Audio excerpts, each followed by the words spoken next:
So in this video we're going to be planting out our storage beetroot crop, but before we get there I'll just talk about the general beetroot situation. So we're the 25th of May. I think we've had fresh beetroot for about 3 weeks now, and it's really sizing up quickly, so you don't want to pick it too early because, as I say, you know, the size really does develop even over a couple of weeks.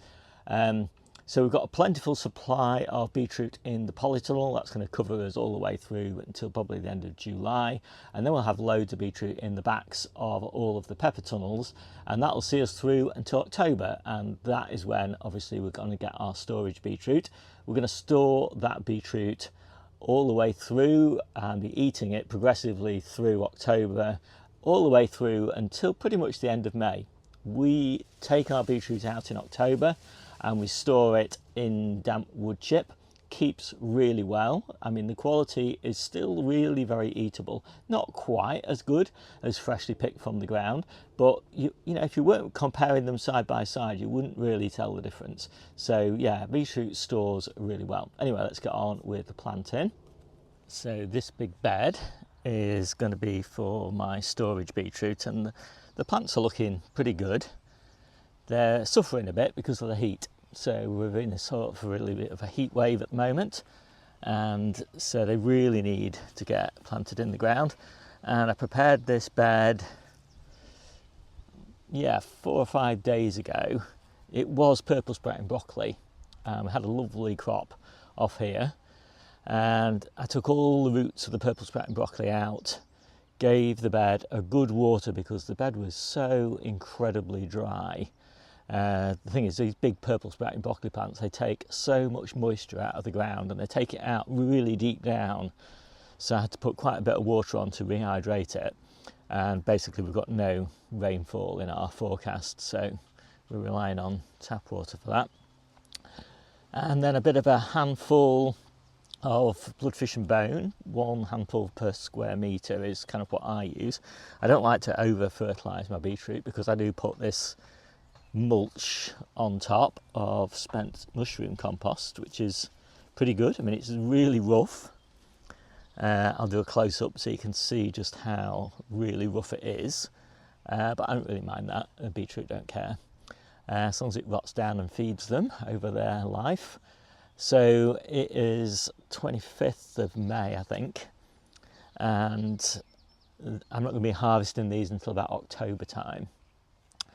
And the main reason I'm doing my storage beetroot early, sort of 3 or 4 weeks earlier than I would normally do it, is because of the amount of shade that this bed enjoys from this tree behind me. So yeah, I'm going to dip in some holes, and I'm going to give these beetroot also a reasonable amount of space because, you know, it's dry in summer. And so I think I'll give them at least, I think that's probably about 11 inches. And also because of the amount of shade that they're under. So I'll probably give them 11 inches each way. And as we move from the sunniest part of the bed to the shadiest part of the bed, I will plant the modules with the least number of seedlings germinated. So in a sunny part, I'm probably quite happy to have 3 seedlings, but in the shadiest part, I'm probably happiest to have 1 seedling. And the shadiest part happens to be the part that gets the least rainfall as well, and has the most moisture sucked out of the soil by the tree.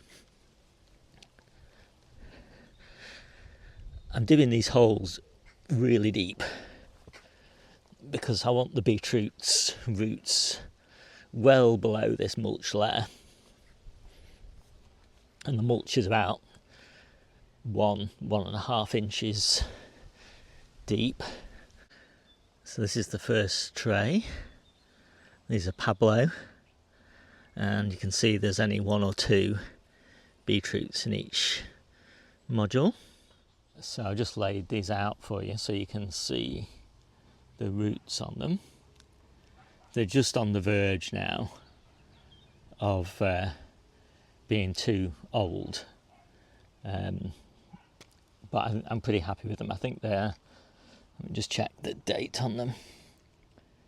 Yeah, so they're just coming up to 4 weeks old. I normally like to plant at 3, but I find that when you've only got 2 seedlings in a module, sometimes you need to leave them for a little bit longer just to get that little bit better root system on them. Anyway, I'm going to get those planted up.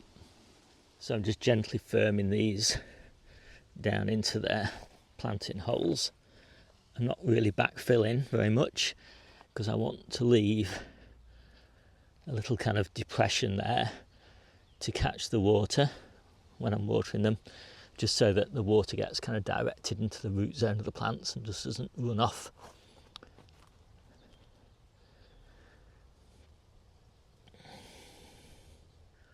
So there's my next tray. These are Boldor, a beautiful golden beetroot. The leaves on these are particularly lovely if you can keep them free of leaf miner.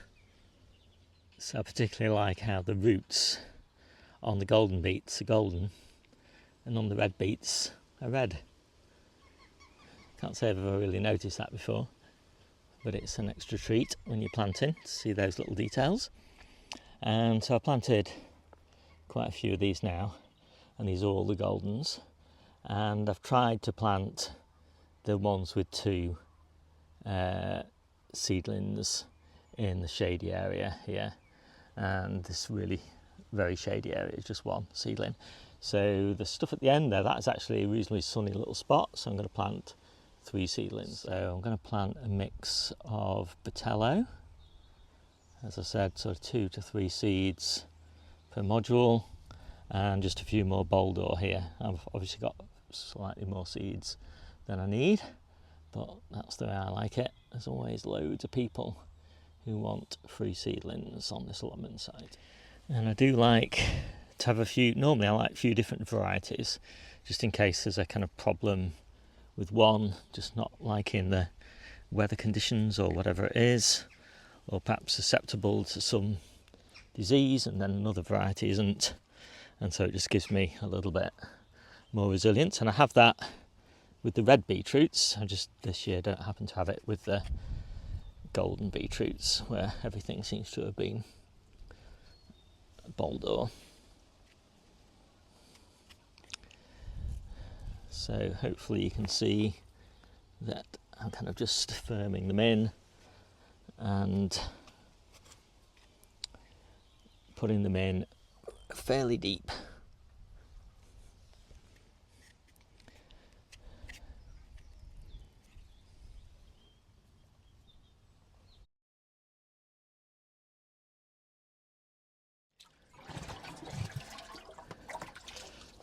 So I'm going to give these a good watering in. Can't beat a good watering in really, especially on very sunny days like today. And it depends really on the type of soil you've got, but on my sandy soil I do need to keep beetroot reasonably well watered, because otherwise, well, they just don't grow very well. And your results might vary. I mean, if you're on a silty loam or a sort of light clay or something like that that holds more water, you might not need to worry about watering quite as much as I do. So I do have a pretty comprehensive guide to growing beetroot and all sorts of other veggies that I grow as well. You'll find a link to that down below. It's in the individual growing guide section, and it goes through all the things that aren't the sort of nitty-gritty details that aren't covered in this video, including how to store the beetroot, how to harvest the beetroot, and how to do the early successions of beetroot. So if you want to take a look at that, then that's down below. My name's Steve, this is the Seaside Kitchen Garden and Allotment channel, and I'll see you soon.